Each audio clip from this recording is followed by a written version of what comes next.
Hi, I'm Paula, Fran and Howard's oldest daughter. Thank you so much for coming here today. It means so much to us, and especially to our mother. I feel so blessed that I was able to share my father's life for 62 years. When Dad turned 91, we wrote letters to Dad to share our memories of him as our father. I'd like to share some of those memories with you today. Our dad was very practical. When dishwashers first came on the market, I remember we begged him to buy one. He said he didn't need to buy a dishwasher because he already had 5. And of course, he didn't count himself. From the time we got an allowance, Dad taught us how to keep books. He also taught us how to save. For every dollar we saved, he'd match it. If I spent my money, I'd have nothing. So to this day, I'm still a big saver. Dad's practical side is helping us right now because Dad left such a detailed spreadsheet with all the information we could possibly need to help our mom with all the financial matters we're facing.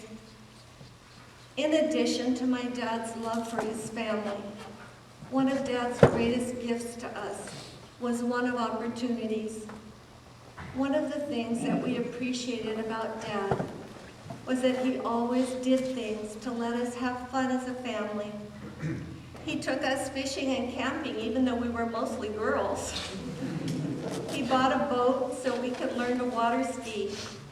When Mom and Dad were in their 50s, Dad surprised us and bought snow skis for everyone. We were all going to learn a new sport, Mom and Dad included. Not only did he emphasize having a good time, he also valued our education. In the 50s, when we lived in England, he took us to the ballet and the theater. Rather than send us to an American school, we got to go to an English school. School and grades were important, but he also knew that we could learn a lot by traveling. When we lived in England and Turkey, Mom and Dad always made sure we got to experience the culture that we lived in. He took me, Susie, and Mary to the Holy Lands in 1966.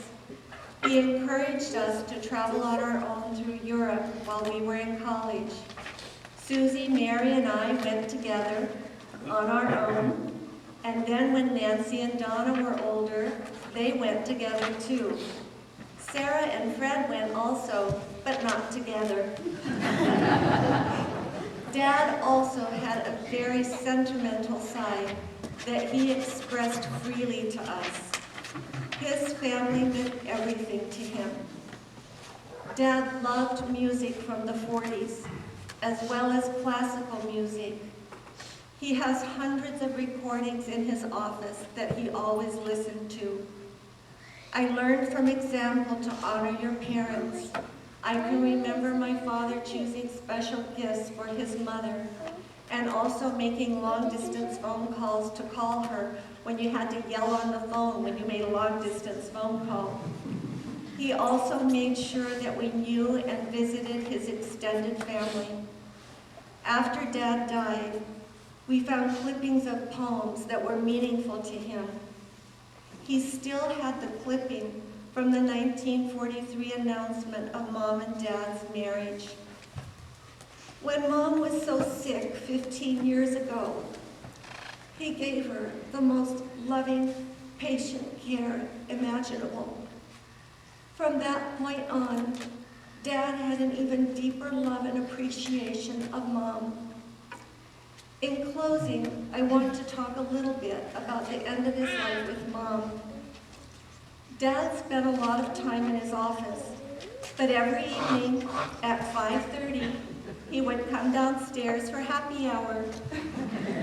Because of his medications, Dad couldn't drink alcohol, but he would pour Mom her glass of wine, and then Dad would drink his big tall glass of Miralax.